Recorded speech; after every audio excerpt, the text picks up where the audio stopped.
Last time जो है वो किसके बारे में हमने चर्चा कर ली थी, रदरफोर्ड मॉडल के बारे में बच्चों आपने बात कर ली थी। उसका ना एक्सपेरिमेंटल सेटअप जो है प्यारे बच्चों वो हम जान चुके थे, ठीक है। अब जो हमने बात करी थी वो किसके बारे में करी थी कि रदरफोर्ड का एक्सपेरिमेंटल सेटअप क्या था, अल्फा पार्टिकल्स कहाँ से आए, किस तरीके से उन्होंने गोल्ड की फॉइल के ऊपर बम्बार्डमेंट करी, क्या उनका मतलब कि जो कंक्लूजन था वो आपने देख लिया था कि ज्यादातर अल्फा पार्टिकल कैसे चले गए थे, सीधे चले गए थे। कुछ जो हैं वही किसी एंगल पे क्या हुए थे, स्कैटर हुए थे। तो उनके बारे में बच्चों आपने बात कर ली थी, उनकी ऑब्जर्वेशंस जो हैं वो हम कल जो हैं वो बात कर चुके हैं। तो रदरफोर्ड के मॉडल के बारे में ही आज हमने दोबारा से बात करनी है। आगे की जो बातें हैं उनके बारे में बच्चों हम बात करने जा रहे हैं, ठीक है। सारे बच्चे जो हैं वो बड़े ध्यान से समझ रहे होंगे कि रदरफोर्ड मॉडल के बेसिस पे आज जो है बच्चों वो दो इंपॉर्टेंट टर्म्स जो हैं उनको भी हम डिफाइन करेंगे। एक जो वर्ड है बच्चों वो हमारे पास क्या होगा, एक वर्ड हमारे पास है डिस्टेंस ऑफ क्लोजेस्ट अप्रोच। ये वर्ड जो है बच्चों वो आपने छोटी क्लासेस में नहीं पढ़ा है, इसके बारे में आज बात कर रहे होंगे। काफी इंपॉर्टेंट बात है बच्चों, इसके बारे में आज हमने ढंग से चर्चा कर लेनी है, ठीक है। आज अगर आए हैं तो एक तो क्या पढ़ने आए हो आप, डिस्टेंस ऑफ क्लोजेस्ट अप्रोच पढ़ने आए हैं, और एक वर्ड जो है बच्चों वो हम डिफाइन करेंगे इंपैक्ट पैरामीटर, ठीक है। डिस्टेंस ऑफ क्लोजेस्ट अप्रोच जो है बच्चों उसके बारे में हम चर्चा कर रहे होंगे। और सेकंड जो हमारा पैरामीटर है बच्चों जो आज आपने डिफाइन करना है वो क्या है, इंपैक्ट पैरामीटर। अगर आज की क्लास से आप ये दोनों शब्द अच्छे से समझ के जा रहे हो तो आज का आना वसूल है तुम्हारा, ठीक है बच्चों। तो impact parameter is denoted by letter B, होता क्या है वो अभी आने वाले समय में बताऊंगा। और डिस्टेंस ऑफ क्लोजेस्ट अप्रोच जो है बच्चों उसको डिनोट करा जाता है किससे, आर नोट से डिनोट करा जाता है, ठीक है। तो रदरफोर्ड मॉडल जो है उसने क्या क्या आपको बताया था। पहली बात जो है बच्चों ऑब्जर्वेशन को अगर मैं कल वाले काम को थोड़ा सा रिकॉल कराऊं तो हमने क्या कहा था, लगभग 99.86% जो अल्फा पार्टिकल्स हैं वो क्या कर गए थे बच्चों, सीधे चले गए थे। अल्फा पार्टिकल्स जो सीधे जा रहे थे सीधे ही चले गए थे, वो कितने थे 99.86। अगली बच्चों अगर मैं बात करता हूं तो अगला काम जो आपने पढ़ा था कि लगभग 0.14% जो बाकी बचे हुए हैं उनका जो एंगल है बच्चों वो ग्रेटर देन 1 डिग्री, मतलब 1 डिग्री से बड़े पर गए थे। अगली बात बच्चों जो कल मैंने आपको बताई थी वो क्या थी, लगभग 1 आउट ऑफ 8000, 8000 में से लगभग एक अल्फा पार्टिकल जो है बच्चों वो क्या कर रहा था, वो जो है थीटा ग्रेटर देन 90 डिग्री पर गया था। और बच्चों फिर अगर मैं बात करता हूं अगली जो चीज है वो हमारे पास क्या है, 1 आउट ऑफ 10⁶, मतलब कि लगभग 10 की पावर 6 में से एक जो अल्फा पार्टिकल है वो कितने एंगल पर गया था, 180 डिग्री। कल लैंग्वेज के फॉर्मेट में बताया था, आज सिंपली बस नॉर्मली बता रहा हूं आपको कि भाई रदरफोर्ड मॉडल की जो ऑब्जर्वेशंस थी अल्फा पार्टिकल स्कैटरिंग एक्सपेरिमेंट की कि जो हैं लगभग इतने जो हैं वो कैसे चले गए थे, बहुत छोटे एंगल पर, मतलब कि सीधे ही चले गए लगभग से। उसके बाद जो है बच्चों अगली जो बात बताई कि भाई 0.14% जो हैं वो हमारे लगभग थीटा ग्रेटर देन 1 पे गए थे। उसके बाद 8000 में से एक अल्फा पार्टिकल जो है वो 90 डिग्री से बड़े एंगल पर गया, और 10⁶ में से एक जो अल्फा पार्टिकल था वो क्या कर गया था, रिट्रेस हुआ था। तो ये बातें जो हैं बच्चों वो हम डिस्कस कर चुके हैं, इन्हीं बातों को थोड़ा सा आगे बढ़ाते हैं। सारे बच्चे जो हैं वो बड़े ध्यान से समझ रहे होंगे कि जो रिजल्ट्स थे उनकी क्या क्या सिग्निफिकेंस थी, इनके बारे में बच्चों बात करते हैं। सारे बच्चे जो हैं वो ध्यान से समझ रहे होंगे कि चीजें जो हैं बच्चों वो हमारे पास कुछ किस तरीके से हैं। रदरफोर्ड ने क्या क्या फैक्ट निकाले एटम के बारे में, तो उनके बारे में बच्चों बात कर लेते हैं। पहले ही लिख के लाया हूं आज तुम्हारे लिए ताकि टाइम जो है वो थोड़ा सा हम यूटिलाइज कर सके। तो ज्यादातर अल्फा पार्टिकल जो है बच्चों, ए जो लिखा हुआ है अल्फा जो है ये हमारे पास क्या है कि ज्यादातर अल्फा पार्टिकल जो हैं बच्चों वो हमारे पास कैसे चले गए थे, ज्यादातर अल्फा पार्टिकल जो हैं वो सीधे चले गए हैं, स्ट्रेट चले गए हैं थ्रू द फॉइल। क्यों, इस बात से क्या पता लगा है कि ज्यादातर जो जगह एटम के अंदर पड़ी है बच्चों वो कैसी है, एम्प्टी है। कोई भी जगह जो है बच्चों वो अगर एम्प्टी है, खाली पड़ी है, तभी तो कोई चीज कैसे निकल सकती है, सीधी जा सकती है। अगर मैं सीधा चलना चाहूं तो मैं नहीं चल पाऊंगा, क्यों, क्योंकि मेरे सामने क्या रखी हुई है, एक टेबल रखी हुई है, तो मैं इसको क्रॉस नहीं कर पाऊंगा। अगर ये टेबल ना होती तो मैं कैसा चला जाता, सीधा चला जाता। वही काम किसके साथ हो रहा है, अल्फा पार्टिकल। अल्फा पार्टिकल के रास्ते में कोई आ ही नहीं रहा है तो वो कैसे चले जाएंगे, सीधे चले जाएंगे। समझ पा रहे हो बात को। तो ये जो है उनका एक इंपॉर्टेंट कंक्लूजन था। उन्होंने क्या कहा कि ज्यादातर अल्फा पार्टिकल जो है वो स्ट्रेट चले गए हैं, ज्यादातर अल्फा पार्टिकल जो है बच्चों वो स्ट्रेट चले गए हैं, क्योंकि ज्यादातर जगह जो एटम के अंदर है वो क्या है, खाली पड़ी है।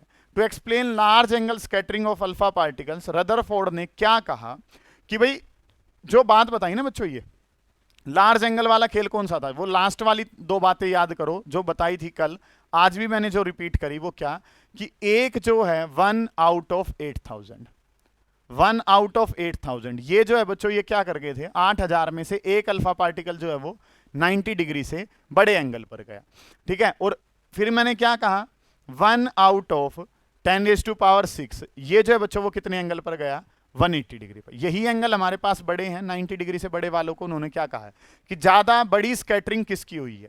उनके लिए अगर मैं बात करता हूं तो 180 डिग्री से ज्यादा जाने वालों की, 180 पे जाने वालों की संख्या बहुत कम है। 90 डिग्री से बड़े पे जाने वालों की संख्या भी क्या है, 8000 में से एक, प्रोबेबिलिटी बहुत ही कम वैल्यू की है।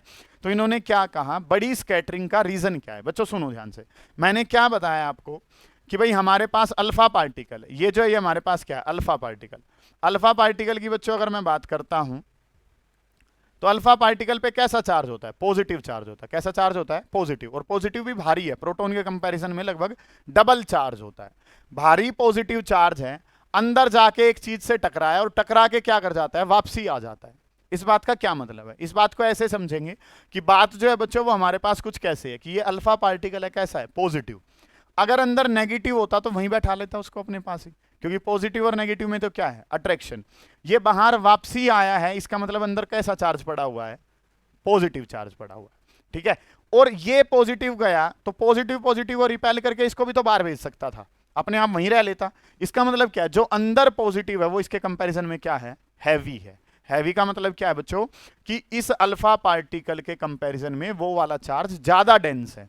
डेंस होने का क्या मतलब है, पहली जो बात है बच्चों वो क्या, अल्फा पार्टिकल उल्टा आया, उससे दो बातें पता चली। पहली बात तो वो क्या हुआ है, रिपेल हुआ है, पहली बात तो क्या हुआ है वो, और पॉजिटिव को रिपेल करने वाला कौन होता है, पॉजिटिव। तो इसका मतलब अंदर भी कौन सा चार्ज पड़ा हुआ है, पॉजिटिव, ठीक है जी। अगली जो बात है बच्चों वो क्या कि वो उल्टा आ गया, पॉजिटिव पॉजिटिव पे धक्का मार के उसको भी तो भेज सकता था, वो खुद उल्टा आया है, तो इसका मतलब अंदर वाला पॉजिटिव जो है वो कैसा है, डेंस है। उसके बाद सारे पॉजिटिव जो है उल्टे नहीं आए, कुछ एक ही आए, इसका मतलब बहुत छोटी सी जगह पे वो क्या है, कंसंट्रेटेड है। और उस चीज को बच्चों नाम क्या दिया गया, न्यूक्लियस नाम दिया। यहां से डिस्कवरी हुई किसकी, न्यूक्लियस की, कि भाई पॉजिटिव अंदर गया और उल्टा आ गया, तो अंदर भी कैसा चार्ज रखा हुआ होगा, पॉजिटिव। उल्टा आया इसका मतलब हमारे वालों से क्या था, ताकतवर था। सारे जो पॉजिटिव चार्ज थे वो उल्टे नहीं आए, कुछ एक ही आए। उसका रीजन क्या था कि बहुत छोटी सी जगह पे वो पॉजिटिव चार्ज जो है वो कंसंट्रेटेड है, जिसको नाम क्या दिया गया है, न्यूक्लियस। तो बच्चों अगर मैं बात करता हूं तो न्यूक्लियस के बारे में अगर मैं आपको बताऊं तो जिस बड़े कमरे में हम बैठे हैं, इतना बड़ा क्या है, अगर एटम है, एटम को अगर एनसीईआरटी की लैंग्वेज है ये, कि अगर हम बात करें जिस कमरे में आप बैठे हैं वो इतना बड़ा अगर क्या है, एटम, तो आपके पेन में जो निब होती है ना, उसके बराबर क्या है, न्यूक्लियस है। मतलब कि एटम के कंपैरिजन में न्यूक्लियस तो बहुत ही छोटा है, लगभग लाखवां हिस्सा होता है उसका। मतलब कि अगर मैं क्या मानूं, atom is equal to 1 lakh है, तो न्यूक्लियस जो है वो किसके बराबर है, 1 के बराबर है। मतलब कि अब सोचो, थोड़ा सा ध्यान से समझने की कोशिश करो कि चीज जो है, अभी एक्सप्लेन भी करेंगे हम इस बात को आने वाले समय में, काफी इंपॉर्टेंट टॉपिक भी वो होता है। पहली बात तो बच्चों एटम कितना छोटा, और उस एटम के अंदर न्यूक्लियस क्या है, और भी बहुत छोटा। क्योंकि अगर एटम लाख है तो न्यूक्लियस जो है वो कितना है, 1 है। ये बात आपको पता चली। उस न्यूक्लियस के अंदर सारा का सारा क्या भरा पड़ा है, पॉजिटिव चार्ज। मतलब कोई हल्की फुल्की चीज नहीं है, चीज जो है वो मतलब कि ध्यान से समझेंगे कि अगर मैं बात करता हूं बच्चों, तो यहां से उन्होंने बताया भी कि एटम जो है वो लगभग सा क्या है, एटम का साइज लगभग एंगस्ट्रॉम लेवल में है। तो यहां से न्यूक्लियस के बारे में उन्होंने बताया, न्यूक्लियस जो है बच्चों वो क्या है, एक पॉजिटिवली चार्ज सेंटर है, और वो जो है लगभग किस साइज का है, 10⁻⁻15 मीटर का। किसका है, 10⁻⁻15 मीटर। सर ऐसे कैसे लिख सकते हो 10⁻⁻15? इस बात को एक्सप्लेन करने के लिए बच्चों अगला टॉपिक हमारे पास है, ठीक है। तो काम जो है बच्चों वो हमारे पास क्या हुआ, इन्होंने फिर क्या कह रखा है, लैंग्वेज के फॉर्मेट में देखें तो लार्ज एंगल की जो स्कैटरिंग थी, जो ये वाले एंगल हैं ये क्या है, बड़े एंगल हैं, इनके लिए रदरफोर्ड ने क्या सजेस्ट करा कि सारा का सारा पॉजिटिव चार्ज और जो मास है, क्योंकि मास जो है वो भी लगभग सा किसके पास होता है, पॉजिटिव चार्ज। इलेक्ट्रॉन तो हल्का होता है ना, इस कंसंट्रेटेड लगभग जो है सारा का सारा मास और सारा पॉजिटिव चार्ज जो है वो बहुत छोटे से रीजन में अवेलेबल है, और इनको उसने क्या नाम दे दिया, न्यूक्लियस। ये मैं एक्सप्लेन कर ही चुका हूं आपको कि किन बातों से, 3 बातें थी बच्चों। एक तो अल्फा पार्टिकल सारे उल्टे नहीं आए, बहुत ही कम आए, बहुत कम आए, तो इसका मतलब जगह जो है वो बहुत ही छोटी सी है। उल्टा आ गया इसका मतलब क्या, रिपेल हुआ है, तो जगह पे क्या है, पॉजिटिव चार्ज है। अगली जो बात है बच्चों वो क्या कि भाई उल्टा आया, एक आपने अपना एक बढ़िया बाउंसर भेजा, और वो पिट के वापसी आ रहा है, इस बात का क्या मतलब है कि अंदर जो है उससे भी क्या बैठा हुआ है, खतरनाक है या ताकतवर है। मतलब बहुत छोटी सी जगह पर एक पॉजिटिव चार्ज अवेलेबल है और उस लोकेशन को क्या नाम दे दिया बच्चों, न्यूक्लियस नाम दे दिया। पता है आपको इन बातों का। फिर जो है बच्चों उन्होंने क्या कहा कि भाई एटम तो सर जे थॉमसन ने क्या कह रखा है, न्यूट्रल होता है। आपने तो अभी किसके बारे में बात करी है, पॉजिटिव। तो इसका मतलब नेगेटिव चार्ज कहाँ होगा, तो न्यूक्लियस जो है वो क्लाउड ऑफ इलेक्ट्रॉन से घिरा हुआ होता है, जिसका टोटल नेगेटिव चार्ज जो है वो किसके बराबर होता है, टोटल पॉजिटिव चार्ज के। और इसका मतलब एटम जो है बच्चों वो कैसा, इलेक्ट्रिकली न्यूट्रल है। ये बातें जो है वो मैंने पहले से ही लिख रखी हैं आपके लिए, ताकि आपको चीजें जो है मैं एक्सप्लेन कर दूं और इंग्लिश जो है वो आप यहाँ पे पढ़ सकें। तो काम जो है बच्चों वो हमने क्या कुछ करना है, सारे बच्चे ध्यान से समझें। उनकी जो सिग्निफिकेंस है, मतलब कि इन बात से हम समझते क्या, कल ऑब्जर्वेशन पढ़ी थी, आज जो है वो आपने क्या देखा, आज आपने ये देखा सर कि ज्यादातर अल्फा पार्टिकल सीधे चले गए तो ज्यादातर जगह क्या पड़ी हुई है, खाली पड़ी हुई है। अगली जो बात बच्चों आपने सीखी वो क्या सीखी कि सर कुछ जो हैं वो बहुत बड़े एंगल पे स्कैटर हुए, या एक आध तो क्या कर गया, उल्टा भी आ गया। उल्टा आया तो पॉजिटिव को पॉजिटिव ने धक्का मार के बाहर भेज दिया। अगली बात जो है बच्चों वो उन्होंने क्या कहा कि भाई वापसी आया, इसका मतलब बहुत छोटी सी जगह पर, जिस जगह को क्या नाम दिया गया, न्यूक्लियस। मतलब बहुत छोटी सी जगह पर, मतलब समझो इतना बड़ा एक कमरा है जो किसका काम कर रहा है, एटम का। पेन की निब समझते हो, पेन की निब के ऊपर सारा का सारा क्या है, न्यूक्लियस है, और उसी के अंदर सारा क्या डाल रखा है, पॉजिटिव चार्ज। मतलब कि सारे के सारे प्रोटॉन्स जो हैं वो किसके अंदर पड़े हैं, न्यूक्लियस के अंदर पड़े हैं।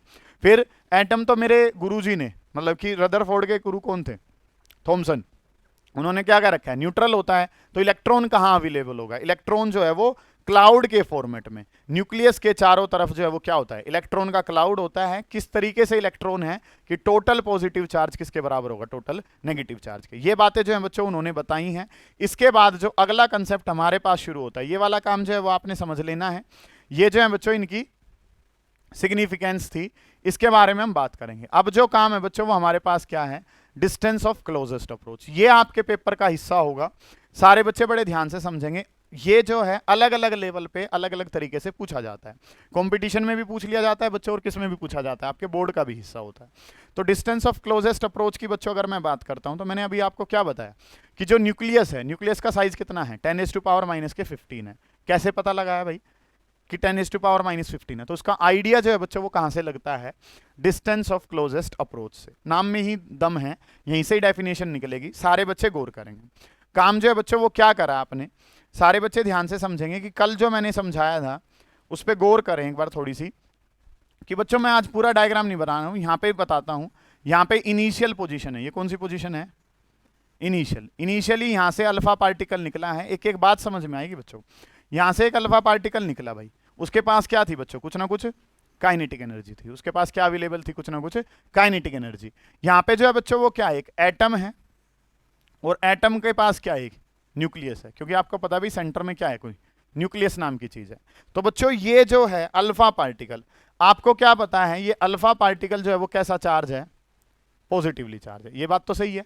हम क्या करना चाह रहे हैं, डिस्टेंस ऑफ क्लोजेस्ट अप्रोच जो है वो पढ़ना चाह रहे हैं। किसके लिए पढ़ना चाह रहे हैं, to estimate the size of nucleus. मतलब कि डिस्टेंस ऑफ क्लोजेस्ट अप्रोच जो है वो क्या होती है, estimation of size of nucleus. आप न्यूक्लियस के साइज के बारे में जानना चाह रहे हैं, estimation of size of nucleus.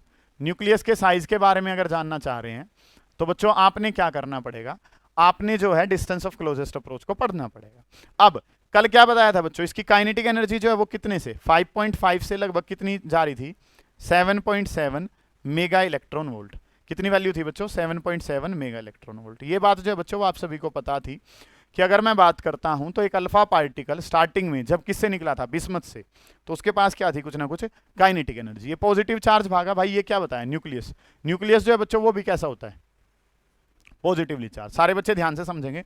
यहां से जो है बच्चों एक अल्फा पार्टिकल भागा, अल्फा पार्टिकल पे चार्ज कैसा है, पॉजिटिव, क्योंकि स्टार्टिंग में उसके पास क्या थी, काइनेटिक एनर्जी थी। वो चला ऐसे, यहां से पॉजिटिव चार्ज जो है बच्चों वो आ रहा है। मैं कौन से वाले पॉजिटिव चार्ज की बात कर रहा हूं, जो बिल्कुल सेंटर पे जाके टकराएगा। यहां पे इसके पास कौन सा चार्ज है बच्चों, पॉजिटिव चार्ज है। क्या ये पॉजिटिव चार्ज उसमें जाके टक्कर ही मार देगा, नहीं मार सकता। क्यों, पॉजिटिव पॉजिटिव क्या है, यहां से आया, वो नहीं सुना था तुमने, रामायण सभी ने देख रखी है, ठीक है। इस साइड से श्री राम धनुष चला रहे हैं, मतलब तीर छोड़ रहे हैं, उस साइड से कौन है, रावण, ठीक है। तो हो क्या रहा है भाई, इस साइड से गया और एक इस साइड से आया, क्या दोनों आपस में क्या करेंगे, मतलब कि होगा क्या भाई कि ये दोनों एक दूसरे दिखाते नहीं थे जैसे टीवी में, वही काम हो रहा है भाई। यहाँ पे ये कौन है, पॉजिटिव चार्ज चला भाई, पॉजिटिव पॉजिटिव क्यों क्यों चल रहा है पॉजिटिव, क्योंकि उसके पास क्या है, काइनेटिक एनर्जी। यहां से भाग रहा, आगे जाके क्या मिल गया, पॉजिटिव मिल गया। क्या उसको जाके टक्कर मार सकता है, नहीं मार सकता, क्योंकि पॉजिटिव पॉजिटिव क्या करते हैं, रिपेल करते हैं। या आप बिना हेलमेट के घर से भाग लिए, आगे जाके कौन मिल गए, पुलिस वाले मिल गए, क्या तुम क्रॉस कर जाओगे, वहीं से थोड़ी सी दूर के बाद क्या कर जाओगे, जितने डिस्टेंस से तुम उल्टे आ गए वही क्या है, डिस्टेंस ऑफ क्लोजेस्ट अप्रोच है। क्या मतलब कि काम जो है बच्चों वो क्या हमारे पास है, बात को समझेंगे, थोड़ा सा ध्यान से देखेंगे भाई। चल दिए घर से तो क्योंकि जुनून है, ट्यूशन पढ़ने जाना है, ठीक है। काम जो है बच्चों वो चल दिए, वहां पे कौन मिल गए, पुलिस वाले मिल गए, ठीक है। क्या बिल्कुल 5 तक जाके उल्टे आ जाओगे, एक पर्टिकुलर डिस्टेंस वहां से क्या करोगे, उल्टे मुड़ के आओगे, और वही जो डिस्टेंस है बच्चों वो क्या कहलाएगा, डिस्टेंस ऑफ क्लोजेस्ट अप्रोच। कितने 5 तक पहुंच गए हो, किसके, पुलिस वालों के, वो क्या कहलाता है, डिस्टेंस ऑफ क्लोजेस्ट अप्रोच कहलाता है। यहां पे क्या है, अल्फा पार्टिकल भागा, क्यों भागा, क्योंकि उसके पास क्या थी, काइनेटिक एनर्जी, भागता रहा, आ गए हो पॉजिटिव, ठीक है। यहां पे जाके क्या मिल गया बच्चों, पॉजिटिव मिल गया। पॉजिटिव पॉजिटिव को क्या करेगा, रिपेल करेगा, रिपेल करेगा तो बच्चों यहां पे क्या होगा, ये जो डिस्टेंस होता है अल्फा पार्टिकल ने कितने 5 तक अप्रोच करा है, वो जो है बच्चों वो क्या मिल गया हमें, ये जो आर नोट है यही क्या कहलाता है बच्चों, डिस्टेंस ऑफ क्लोजेस्ट अप्रोच कहलाता है। समझ पा रहे हो, थोड़ा सा आइडिया ले पा रहे होगे, ठीक है। मतलब कि वहां से पॉजिटिव भागा, ये जो पॉजिटिव है, अब गौर करेंगे इन्हीं बातों में, सारी की सारी बातें हैं कि बच्चों हमारे पास क्या है, यहां से वो किसी एक काइनेटिक एनर्जी से भागा। अब अगर मैं बात करता हूं बच्चों तो यहां पे कौन सी एनर्जी है उसके पास, काइनेटिक। पोटेंशियल एनर्जी जो है बच्चों यहां पे किसके बराबर होगी, जीरो के। पोटेंशियल एनर्जी यहां पे किसके बराबर होगी, जीरो। जीरो का क्या मतलब है सर, पोटेंशियल जीरो कैसे लिख सकते हो आप बच्चों, पोटेंशियल एनर्जी जो है अगर आपको याद हो तो फर्स्ट यूनिट में पोटेंशियल एनर्जी लिखते हैं हम के Q1 Q2 और डिवाइडेड बाई आर, क्या लिखते हैं, आर लिखते हैं। आर का स्क्वायर तो बेटा फोर्स होता है, के Q1 Q2 बाई आर, ये जो है बेटा वो हमारे पास क्या होती है, पोटेंशियल एनर्जी होती है। इस एटम के लेवल के हिसाब से, जो एटम का डिस्टेंस है उसके हिसाब से तो बच्चों ये वाला डिस्टेंस क्या है, बहुत ज्यादा है। बहुत ज्यादा को हम क्या कहते हैं, इनफाइनाइट। और समथिंग बाई इनफाइनाइट जो है बच्चों वो किसके बराबर हो जाती है, जीरो। याद करने की जरूरत नहीं है। इनिशियली कौन सी एनर्जी है, काइनेटिक, पोटेंशियल वाली किसके बराबर है, जीरो। मैंने बताया भी है कि पोटेंशियल जीरो क्यों है, क्योंकि एटॉमिक डिस्टेंस के हिसाब से तो अल्फा पार्टिकल बहुत ज्यादा दूर है, और दूर है तो डिस्टेंस क्या होगा, इनफाइनाइट। इनफाइनाइट है तो क्या एक्चुअल में इनफाइनाइट है, नहीं, एक्चुअल में इनफाइनाइट नहीं है, इस डायमेंशन के लेवल के हिसाब से कैसा है, इनफाइनाइट है। इसलिए बच्चों इसको क्या मान लिया, पोटेंशियल एनर्जी जो है वो कितनी है, जीरो है। यहां से अल्फा पार्टिकल भागा, कार्तिक भाई यहां पे कौन से वाली एनर्जी है, काइनेटिक एनर्जी है। काइनेटिक एनर्जी अगर है तो पार्टिकल क्या करेगा, मूव करेगा। कौन से वाले की बात कर रहे हैं, जो बिल्कुल सीधा स्ट्रेट जा रहा था। अभी ऊपर वालों की भी बात करेंगे बाद में, अगला वाला टॉपिक वो भी इंपॉर्टेंट है। अल्फा पार्टिकल भाग रहा है पॉजिटिव चार्ज, आगे जाके क्या दिख गया, पॉजिटिव। कोशिश करेगा और आगे जाए, लेकिन एक टाइम के बाद किस पे आ जाएगा, रेस्ट पे आ जाएगा। और जिस पॉइंट पे जाके, यहां पे जाके मतलब कि वो क्या आ गया, रेस्ट पे आ गया। और अब जो है इस रिपल्शन की वजह से उल्टा भगा देगा वो उसको, ठीक है। तो ये जो है बच्चों यहां पे आके वो किस पे आ गया, रेस्ट पे आ गया। रेस्ट पे आ गया तो इसका मतलब यहां पे काइनेटिक एनर्जी कितनी हो गई है, जीरो। यहां पे बस कौन सी अवेलेबल है अब, पोटेंशियल एनर्जी अवेलेबल है। यहां पे कौन से वाली एनर्जी अवेलेबल है, बस पोटेंशियल वाली एनर्जी अवेलेबल है। ये काम जो है बच्चों वो आपने ध्यान देना है। किसी बच्चे को कोई दिक्कत आ रही है तो पूछ ले, नहीं तो करवाया क्या जाता है कि भाई डिस्टेंस ऑफ क्लोजेस्ट अप्रोच ये आर नोट होता है, इसका फॉर्मूला लिख लो। तुम्हें हर एक बात पता होनी चाहिए। इनिशियली कौन सी थी, काइनेटिक। पोटेंशियल जीरो है क्योंकि एटॉमिक डिस्टेंसेस के बेस पे ये डाटा बहुत बड़ा है, ये डिस्टेंस बड़ा है, तो पोटेंशियल कितनी हो गई, जीरो हमारे पास। फिर आपने क्या करा भाई, पॉजिटिव भाग रहा है भाग रहा है भाग रहा है, आगे जाकर पॉजिटिव, पॉजिटिव ने पॉजिटिव को क्या कर दिया, रोक दिया भाई। यहां पे ये रिपल्शन की वजह से ये कितना बन गया, आर नोट हमारे पास। यही जो डिस्टेंस है वो भाई वो हमें क्या कहलाता है, डिस्टेंस ऑफ क्लोजेस्ट अप्रोच। आपको क्या पता है, आपको पता है law of conservation of energy. क्या पता है आपको, law of conservation of energy, जो कि क्या कहती है बच्चों, आपको मैं डेफिनेशन जो है हम बेसिक के थ्रू चलेंगे बच्चों। जो क्या कहती है, total energy initial is equal to total energy final, हर जगह वैलिडेट होती है। टोटल एनर्जी को बच्चों क्या लिखते हैं, kinetic energy initial plus potential initial is equals to बच्चों क्या हो जाएगा, काइनेटिक एनर्जी फाइनल प्लस में क्या हो जाएगा, potential energy final. Total energy जो है बच्चों इनिशियल वाली किसके बराबर होगी, टोटल एनर्जी फाइनल वाली के। अगर मैं बात करूं बच्चों, ये इनिशियल है और वो वाला काम जो करा है, ये वाला जो है बच्चों वो हमारे पास क्या है, फाइनल। सारे बच्चे ध्यान से समझेंगे। इनिशियली जो है बच्चों वो कौन सी जीरो है, पोटेंशियल, और फाइनली जो है बच्चों वो कौन सी जीरो है, काइनेटिक जीरो। ये पता है आपको, मैंने बताया भी है। ये डिस्टेंस ज्यादा था तो पोटेंशियल जीरो, वहां पे जाके ऑब्जेक्ट रुक गया है, रुक गया है तो काइनेटिक कितनी होगी, जीरो। काइनेटिक एनर्जी जो है बच्चों उसको अगर मैं लिखता हूं, काइनेटिक एनर्जी को मैं ई के ही रहने देता हूं, क्या रहने देता हूं, ई के। यही रहने देते हैं। पोटेंशियल एनर्जी का फॉर्मूला सर क्या होता है, K Q1 Q2 और डिवाइडेड बाई कितना R। R जो है बच्चों वो यहाँ पे जाके फाइनल पे जाके R किसके बराबर है, R नोट। और यही जो है बच्चों वो क्या कहलाता है, डिस्टेंस ऑफ क्लोजेस्ट अप्रोच कहलाता है। ये वाली बात जो है बच्चों वो हमारे पास है। काइनेटिक एनर्जी इनिशियल को E के लिखा, पोटेंशियल एनर्जी जो फाइनल है उसको क्या लिखा, K Q1 Q2 divided by R। Distance जो है बच्चों वो किसके बराबर है, R नोट के बराबर है। यहाँ पे अगर मैं बात करता हूं तो अब चीजें बच्चों क्या होंगी, आपने डिस्टेंस ऑफ क्लोजेस्ट अप्रोच बताने से ऊपर ले जाओ, तो R नोट जो है बच्चों ऊपर ले आए, सर यहाँ पे क्या बन जाएगा, K Q1 Q2 और डिवाइडेड बाई कितना आ जाएगा, E के आ जाएगा। ये चीज जो है बच्चों वो हमारे पास है। अब चार्जेस की अगर मैं बात करता हूं, यहाँ पे कौन सा पार्टिकल है, अल्फा पार्टिकल। अल्फा पार्टिकल का चार्ज किसके बराबर होता है बच्चों, डबल ऑफ इलेक्ट्रॉन होता है। अगर मैं बात करता हूं न्यूक्लियस, किसी का भी एटॉमिक नंबर अगर Z है तो न्यूक्लियस पे जो चार्ज है बच्चों वो किसके बराबर होता है, ZE के बराबर होता है। कि अगर मैं बात करता हूं बच्चों तो काम जो है वो हमारे पास क्या है, काम जो है बच्चों वो आपने क्या करना है यहाँ पे, कि ये जो है वो हमारे पास क्या था, अल्फा पार्टिकल पे चार्ज कितना है 2E। कोई भी जो बच्चों न्यूक्लियस हमारे पास है, न्यूक्लियस पे चार्ज कितना होता है, ZE अवेलेबल होता है। तो अगर मैं बात करता हूं बच्चों इन वैल्यूज को यहाँ पे अगर मैं पुट करूं तो R नोट जो है सर वो हमारे पास R नोट रहा, यहाँ पे जो है बच्चों वो क्या हो गया, K Q1 पहला वाला चार्ज अल्फा पार्टिकल का मान लेते हैं तो कितना है 2E। Q2 का मतलब क्या बच्चों, चार्ज ऑन न्यूक्लियस वो किसके बराबर है, ZE। और काइनेटिक एनर्जी को मैंने क्या लिख दिया, E के लिख दिया। ठीक है, काइनेटिक एनर्जी को चाहें तो किसी क्वेश्चन में अगर कह रखा है तो हाफ mv² भी लिख सकते हैं, बार बार ना लिखना पड़े इसलिए मैं तो क्या लिख रहा हूँ, E के लिख रहा हूँ। तो बच्चों ये distance of closest approach formula याद नहीं करना है बच्चों, आप तो प्रूव करोगे यार, तुम्हें तो कोई दिक्कत ही नहीं है। तो 2 जो है बच्चों बाहर आ गया, KZE² डिवाइडेड बाई E के हमारे पास। ये काम जो है बच्चों वो हमारे पास बन गया कि R नोट जो है, R नोट की वैल्यू किसके बराबर है, 2KZE² डिवाइडेड बाई E के हमारे पास।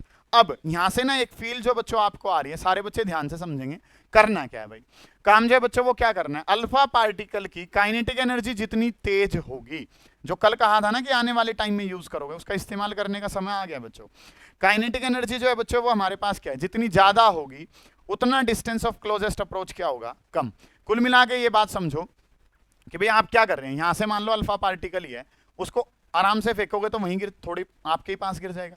जितनी ज्यादा काइनेटिक एनर्जी दोगे उतनी ज्यादा पास तक जाएगा टारगेट के, समझ पा रहे हो। तो अल्फा पार्टिकल की तो रेंज है, जब 5.5 के हिसाब से जाएगा तो यहां से ही वापसी आ जाएगा मान लो, ठीक है। जब 7.7 से जाएगा तो थोड़ा सा आगे तक हिट करके आएगा। तो वो चीज जो है बच्चों वो हमारे पास है। ये रिलेशन बहुत ज्यादा बार पूछा जाता है कि काइनेटिक एनर्जी और डिस्टेंस ऑफ क्लोजेस्ट अप्रोच कैसे रिलेटेड है। तो डिस्टेंस ऑफ क्लोजेस्ट अप्रोच जो है वो काइनेटिक एनर्जी के बच्चों कैसा है, वो उसके इनवर्सली प्रोपोर्शनल है, वो तो तुम्हें भी पता है भाई। यहां से अगर मैं बात करूं अल्फा पार्टिकल आराम से फेंको यहीं गिर जाएगा, जितनी ज्यादा काइनेटिक एनर्जी दोगे उतने ज्यादा कहां तक पहुंचेगा, न्यूक्लियस के पास पहुंचेगा। और जितना ज्यादा न्यूक्लियस के पास पहुंच रहा है वही वैल्यू जो है बच्चों वो हमारे पास क्या कहलाती है, R नोट कहलाती है। R नोट का मतलब क्या है बच्चों कि भाई डिस्टेंस ऑफ क्लोजेस्ट अप्रोच, ये चीज हमारे पास है। अब इसका इस्तेमाल बच्चों कैसे करेंगे कि भाई इससे सर साइज ऑफ न्यूक्लियस का एस्टिमेशन कैसे हुआ। पहले इस बात को एक बार रिपीट करता हूं फिर आगे बढ़ूंगा, सारे बच्चे ध्यान से समझे। अल्फा पार्टिकल की बम्बार्डमेंट हुई थी किसके ऊपर, गोल्ड की फॉइल के ऊपर, पता है आपको इस बात का। अगली जो बात बच्चों आपने पढ़नी थी वो क्या कि सर ये एटॉमिक डिस्टेंस के कंपैरिजन में काफी बड़ी वैल्यू है, तो पोटेंशियल एनर्जी यहाँ पे क्या लिख दी थी, 0 लिख दी थी। उसके बाद जब अल्फा पार्टिकल गया तो आगे उसको पॉजिटिव चार्ज मिला, और पॉजिटिव चार्ज अगर उसको मिला तो वो वहां से ही रिपेल होके कहाँ गया था, वापसी, मतलब रेस्ट पे आया होगा। रेस्ट पे आया तो काइनेटिक कितनी होगी, 0। वहां पे पहुंच के सिर्फ कौन सी रह गई है, पोटेंशियल। आपको क्या पता है, law of conservation of energy पता है, जो क्या कहता है total energy initial is equal to total energy final. Total क्या होती है, काइनेटिक पोटेंशियल, ये भी क्या होगी, काइनेटिक पोटेंशियल। इनिशियली पोटेंशियल 0 है, फाइनली काइनेटिक 0 है। ये काइनेटिक एनर्जी E के लिखा, ये क्या होता है K Q1 Q2 divided by R हमारे पास है। R जो है बच्चों वो बताना है, तो R नोट जो है वो इसके बराबर आ गया, ठीक है। अल्फा पार्टिकल का चार्ज क्या होता है, डबल इलेक्ट्रॉन, जो हमारे पास ये पॉजिटिव चार्ज है उसका वैल्यू कितनी है, ZE के बराबर होती है, डिवाइडेड बाई क्या हो गया, E के हमारे पास हो गया। तो R नोट जो है वो क्या आ गया, 2KZE² डिवाइडेड बाई E के हमारे पास। बच्चों काइनेटिक एनर्जी अगर ज्यादा होगी तो डिस्टेंस ऑफ क्लोजेस्ट अप्रोच क्या रहेगा, कम हमारे पास। ये वैल्यू जो है वो आपको पता है, ठीक है, इसके बारे में आपको पता है। तो अब आगे बातें जो हैं बच्चों वो कुछ किस तरीके से आप बढ़ा रहे होंगे। काइनेटिक एनर्जी ज्यादा, डिस्टेंस ऑफ क्लोजेस्ट अप्रोच कम है, ये प्रैक्टिकली भी आपको पता है। कोई चीज आराम से फेंकोगे कम एनर्जी के साथ वहीं गिर जाएगी, आपके पास ही गिर जाएगी। जितनी ज्यादा तेज फेंकोगे उतनी ज्यादा किसके पास जाएगी,